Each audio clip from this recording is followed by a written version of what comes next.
Bonjour, on va traiter aujourd'hui la leçon de représentation du force. Avant, on va faire un appel, on va faire un rappel des caractéristiques d'une force.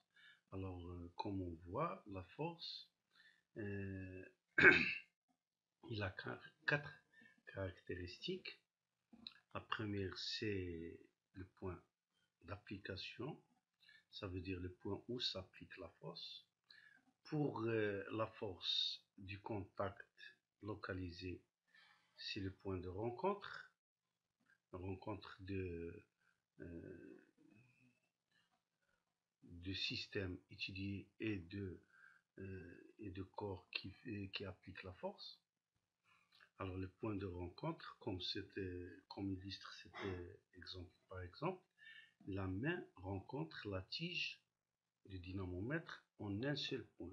Ce point, c'est le point d'application de la force de la main sur la tige. Et c'est le point d'action de la tige sur la main, bien sûr. Mais ici, on va localiser notre intention sur la force de main sur le dynamomètre. Et par suite, le point d'application de la main sur le dynamomètre, c'est ce point-là qui est le point d'application, point de rencontre de la tige avec la main. Si la force est répartie, ça veut dire que la rencontre s'effectue en plus qu'un point, dans une surface ou bien plusieurs points, c'est le centre de surface de rencontre, ou bien c'est le centre géométrique des points de rencontre. Si la force est une force à distance, c'est le centre de masse. On l'appelle aussi l'épicentre et on l'appelle le centre de gravité. Il y a trois nomenclatures de ce point. On l'appelle l'épicentre, ou bien le centre de masse, ou bien le centre de gravité.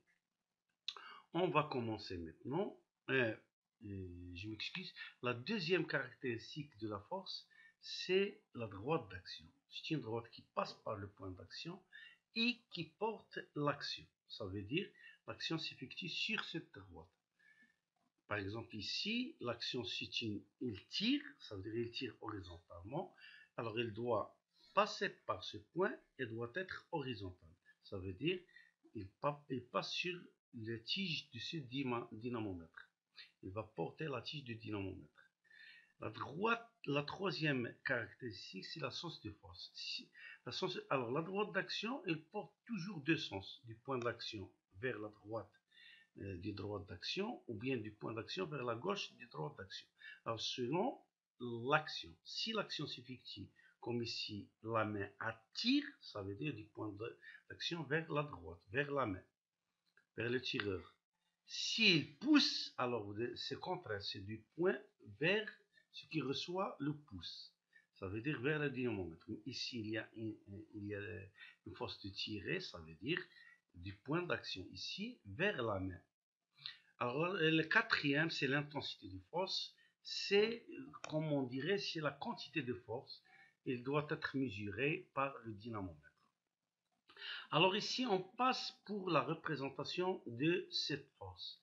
Alors, l'échelle, c'est 1 newton par 4 cm. Ça veut dire que la longueur du flèche, du vecteur, 4 cm va représenter 1 newton. Ici, il y a 2,5 newton, ça veut dire qu'il doit être représenté par 10 cm.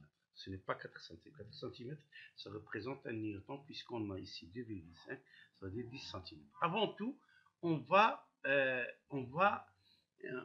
parler du point d'action. C'est ici le point d'application.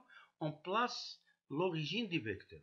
Toujours l'origine des vecteurs, il se coïncide avec le point d'action. Alors le vecteur doit être porté par la droite d'action dans le sens du force.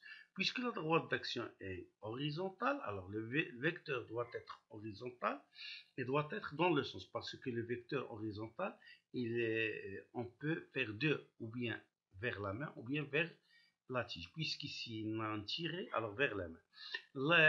L'intensité de force est de 2,5, ça veut dire doit être représenté par 10 cm, puisque 4 newtons représente 4 cm représente 1 newton. Ça veut dire, par la règle de 3, 2,5 doit être représenté par 10 cm. Il suffit de faire une règle de 3, 1 newton flèche 4 cm, 2,5 newton flèche x. X égale, vous allez calculer, c'est 10 cm.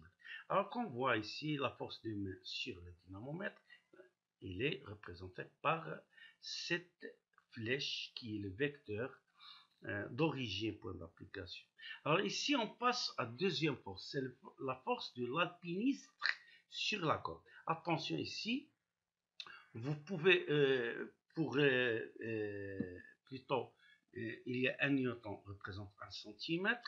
La valeur de l'intensité de force de l'alpiniste sur la corde est 6 newtons. Ça veut dire que le vecteur doit être de 6 cm. Mais attention, pour la première fois, vous allez penser que la force c'est une force répartie par les deux mains. Non, la main droite, elle attire la corde et la corde elle est tendue, contrairement à la main gauche.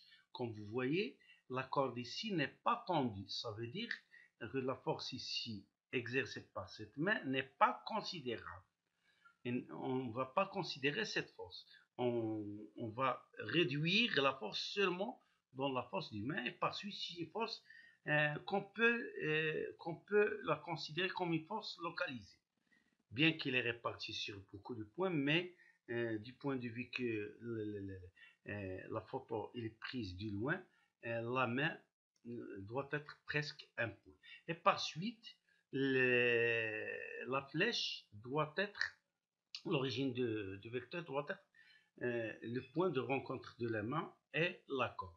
Alors, on va faire un vecteur où son origine est ici.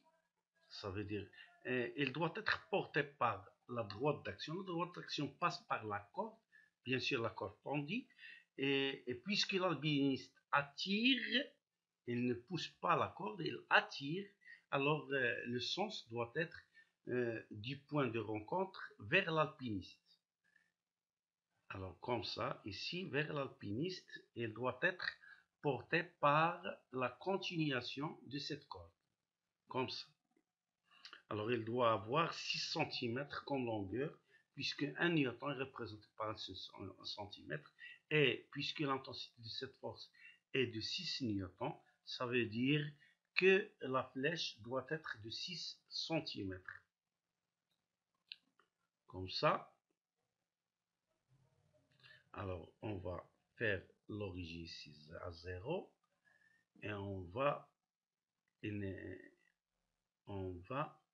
voilà 6 cm, voilà, et on va tracer le vecteur, et au sommet on met F de A sur C, ça veut dire la force d'alpiniste sur la corde. Alors je répète, puisque c'est une force d'attirement, alors la force elle est de point d'action vers l'alpiniste. Si je vous demande la force de la corde sur l'alpiniste, elle doit être dans le sens contraire, le même.